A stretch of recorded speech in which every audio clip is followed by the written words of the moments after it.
అర్థమవుతుందా? మన ఇప్పుడున్న ప్రభుత్వం ఇస్తున్న పథకాలకి మోసపోకండి. అమ్మ ఒడి అని ఇస్తున్నారు, నాన్న బుడ్డీకి వెళ్ళిపోతుంది.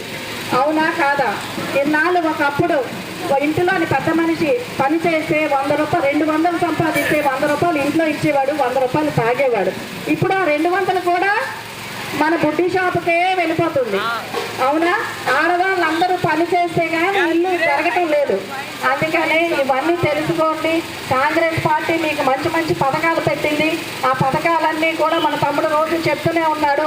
అందుకే నేను మళ్ళీ మీకు చెప్పడం లేదు. మరొకసారి మళ్ళీ తమ్ముడు చెప్తారు మీకు పథకాలన్నీ కూడా. ఈ పథకాలన్నీ రావాలి అంటే కాంగ్రెస్ రావాలి. విశాఖ గడ్డ సంతోష్ అడ్డా, విశాఖ గడ్డ విశాఖ గడ్డ సంతోష్ తోపు దమ్ముంటే ఆపు, సంతోష్ తోపు సంతోష్ తోపు. జై కాంగ్రెస్, జై కాంగ్రెస్, జై కాంగ్రెస్. జై కాంగ్రెస్. నేను ఎక్కువ చూసేసి మిమ్మల్ని బాధపడదలుచుకోలేదు. Thank you.